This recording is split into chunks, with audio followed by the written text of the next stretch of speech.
Liquid ഒഴിക്കേണ്ടത് മനസ്സിലായില്ലേ? ഇതിലേക്കാണ് liquid ഒഴിക്കേണ്ടത്. Comfort ചില stiff കാര്യങ്ങളൊക്കെ ഇതിലേക്ക് ആഡ് ചെയ്ത് കൊടുക്കുക. അത് പ്രീ വാഷിനൊക്കെ വേണ്ടിയിട്ടുള്ള. നമ്മൾ തുണികളെ അതിലേക്ക് ഇട്ടു, ലിക്വിഡ് ഒഴിച്ചു. ഓക്കെ അല്ലേ? പഴയതിന്റെ പോലെ ഡോർ തുറക്കാൻ വേണ്ടിട്ട് എവിടെയും പ്രസ്സിങ് ഇല്ല. ജസ്റ്റ് ഇങ്ങനെ പുള്ളി ചെയ്ത് കിട്ടും. മാഗ്നറ്റിക് ഡോറാ. ഇവിടെയാണ് മെഷീൻ ഓൺ ചെയ്യേണ്ടത്. ജസ്റ്റ് ഒന്ന് ടച്ച് ചെയ്ത് കൊടുത്തു കഴിഞ്ഞാൽ അവിടെ ഓണായി. ഓണായി കഴിഞ്ഞാൽ രണ്ട് സൈഡിൽ വരുന്നതാണ് ഇതിന്റെ ഫംഗ്ഷൻസ്.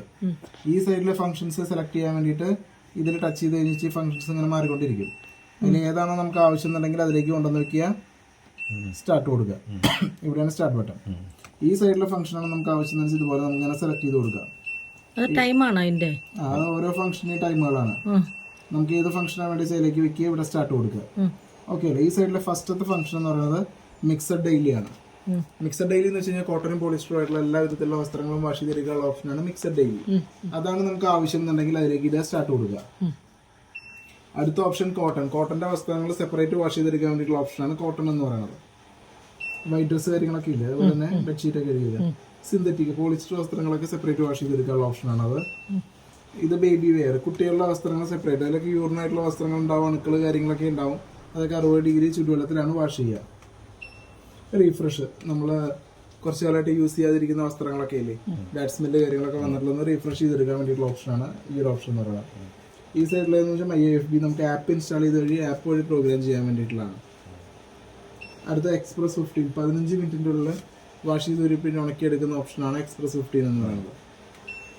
ബൾക്കി ഹെവി ലോഡ് കാര്യങ്ങൾ, ബെഡിങ്ങുകൾ കാര്യങ്ങളൊക്കെ ഇല്ലേ, അതൊക്കെ വാഷ് ചെയ്തെടുക്കാൻ വേണ്ടിയിട്ടുള്ള ഓപ്ഷനാണ്.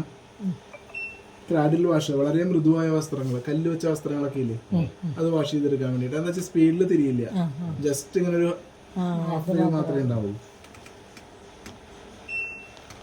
ഇത് സ്പിൻ ആൻഡ് ഡ്രൈ, നമ്മൾ പുറമേ കല്ലിൽ കഴുകിയിട്ടുള്ള വസ്ത്രങ്ങൾ ഉണക്കിയെടുക്കാൻ വേണ്ടിയിട്ടുള്ള ഓപ്ഷനാണ് സ്പിൻ ആൻഡ് ഡ്രൈ എന്ന് പറയുന്നത്. ഇത്രയാണ് ഇതിന്റെ ഓപ്ഷൻ വരിക. ഏതാണോ നമുക്ക് ആവശ്യം എന്നുണ്ടെങ്കിൽ അതിലേക്ക് ഇടുക, സ്റ്റാർട്ട് കൊടുക്കുക. പിന്നെ ഈ സൈഡിൽ വരുന്നപ്പോൾ നമുക്ക് ഇതിന്റെ ടെമ്പറേച്ചർ കാര്യങ്ങളൊക്കെ ഇല്ലേ, എന്തെങ്കിലും ചേഞ്ചസ് വരുത്തണമെങ്കിൽ 40 ഡിഗ്രി, 60 ഡിഗ്രി, 95 ഡിഗ്രി, അങ്ങനെ നമുക്ക് ഓരോ ഫംഗ്ഷനും മാക്സിമം എത്ര ലിമിറ്റ് ഉണ്ട്. കോട്ടണിലാണ് 95 വരെ പോകുള്ളൂ. സിന്തറ്റിക് എന്ന് പറയുമ്പോൾ 40, 60, അങ്ങനെ ഓരോന്നിനും ചേഞ്ചസ് വരും. ഇത് കറങ്ങുന്നതിന്റെ സ്പീഡിൽ നമുക്ക് എന്തെങ്കിലും ചേഞ്ചസ് വരുത്തണമെങ്കിൽ ഇതുപോലെ അങ്ങനെ ചേഞ്ചസ് വരുത്താം. 1000, 1200 ആക്കാം. അതല്ല നമുക്ക് കുറയ്ക്കണം എന്നുണ്ടെങ്കിൽ 0-ൽ ഉണക്കണ്ടെന്നുണ്ടെങ്കിൽ 0-ലേക്ക് ഇടാം. നമുക്കിങ്ങനെ 400, 600 RPM. 600 RPM എന്ന് വെച്ചാൽ നമ്മളെ പഴയ മെഷീൻ ഉണ്ടായിരുന്ന സ്പീഡ്. 600 മുകളിൽ നമുക്ക് 800-ൻ്റെ ഓപ്ഷൻ ഉണ്ട്, 1000-നുണ്ട്, 1200-ൻ്റെ ഉണ്ട്. കറങ്ങുന്നതിന്റെ സ്പീഡ് നമുക്ക് ഓരോന്നിനും സെറ്റ് ചെയ്ത് വെച്ചാൽ നമ്മൾ ചേഞ്ച് ചെയ്യേണ്ട ആവശ്യമില്ല. ആവശ്യമുണ്ടെങ്കിൽ നമുക്ക് മാറ്റം എടുക്കാം. നമുക്ക് സ്റ്റീം ചെയ്തെടുക്കണം വെച്ചാൽ സ്റ്റീമിന്റെ ബട്ടൺ പ്രസ് കഴിഞ്ഞാൽ സ്റ്റീം അടക്കം കഴിഞ്ഞ് കിട്ടും. മനസ്സിലായില്ലേ? ഇത്രയാണ് ഇതിന്റെ ഓപ്ഷൻ വരിക. പിന്നെ നമ്മൾ ഓരോ 40 വാഷ് കൂടുമ്പോൾ അതിന്റെ ടബ് ക്ലീൻ ചെയ്യണം. കാരണം അതിന്റെ ഡ്രം, അതിന്റെ ഹീറ്റർ കൂടി വരുന്നുണ്ട്. സ്റ്റീമറൊക്കെ വർക്ക് ചെയ്യാൻ വേണ്ടിയിട്ട് ഇതിന്റെ മുകളിലെല്ലാം ചെളി വന്ന് അടയും. അപ്പോൾ സ്റ്റീമർ വർക്ക് ചെയ്ത് ഹീറ്റർ കട്ടാവാനൊക്കെ ടൈം കൂടുതലെടുക്കും. അപ്പോൾ നമ്മൾ പ്രോപ്പറായിട്ട് ടബ് ക്ലീൻ ചെയ്യണം. ഓരോ 40 വാഷ് കൂടുമ്പോൾ അല്ലെങ്കിൽ 2 മാസം കൂടുമ്പോൾ ഡീസ്കെയിൽ നമ്മളുടെ കെമിക്കൽ ഡ്രമ്മിന്റെ ഉള്ളിലേക്ക് പൊട്ടിച്ചിടുക. പൊട്ടിച്ചിട്ടതിന് ശേഷം നമ്മൾ ഈ ഒരു ഫംഗ്ഷനിലേക്ക് കൊണ്ടുവന്ന് വെക്കുക.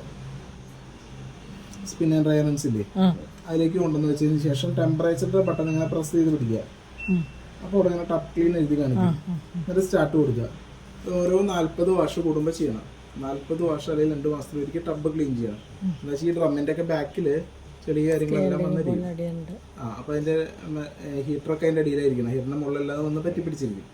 പിന്നെ നമ്മൾ ശ്രദ്ധിക്കേണ്ടത് നമ്മൾ ഉപയോഗിക്കുന്ന വെള്ളം, നമ്മുടെ വെള്ളത്തിൽ ചെളി കരട് കാര്യങ്ങളുണ്ടെങ്കിൽ പ്രോപ്പറായിട്ട് ഫിൽട്രേഷൻ ചെയ്ത് തരണം. ഈ ചെളിയൊക്കെ ഡയറക്റ്റ് കയറി വരുമ്പോഴാണ് അതിന്റെ ഡ്രമ്മ് കാര്യങ്ങൾക്ക് ഇഷ്യൂസ് വരിക. ലാസ്റ്റ് ഉണങ്ങുന്ന സമയത്ത് പെടപെടാന്ന് അടിക്കുക കാര്യങ്ങളൊക്കെ വരിക. അങ്ങനെ ചെയ്യുമ്പോഴാണ്. ഇനി ഈ ചെളി കാര്യങ്ങളൊക്കെ ഡയറക്റ്റ് കയറി കഴിഞ്ഞാൽ പിന്നെയും വെള്ളത്തിന്റെ പ്രഷർ കുറയും. അപ്പൊ അങ്ങനെയുള്ള ഇത്രയാണ് ഇതിന്റെ ഓപ്ഷൻസ് വരിക. ഈ പറഞ്ഞു തന്നതിൽ എന്തെങ്കിലും ഡൗട്ട് ഉണ്ടോ? ഇല്ലല്ലോ. പിന്നെ അതിന്റെ താഴെ വരുന്നതാണ് അതിന്റെ ലിഡ്. നമുക്ക് കോയിൻസ് ഇതിന് വന്ന് അടിക്കും. ഇതിങ്ങനെ ഇങ്ങനെ തിരിച്ചു കഴിഞ്ഞാൽ കൂടെ വരാം. പിന്നെ നമുക്ക് ഡോർ തുറക്കാൻ പറ്റാത്ത അവസ്ഥ വരാച്ചെങ്കിൽ ഈ ലിവർ പിടിച്ച് താഴത്തേക്ക് വലിച്ചു കഴിഞ്ഞാൽ ഡോർ തുറക്കാം. ഓരോ വാഷ് കഴിയുമ്പോൾ ഒരു കോട്ടൺ തുണി വെച്ചിട്ട് ഈ റബ്ബർ തുറച്ചു കൊടുക്കുക എന്നുണ്ടെങ്കിൽ കുറച്ച് കാലം കഴിയുമ്പോൾ റബ്ബറിന്റെ മുകളിൽ കറ കാര്യങ്ങളൊന്നും വരാതിരിക്കും. ഓക്കെ അല്ലേ?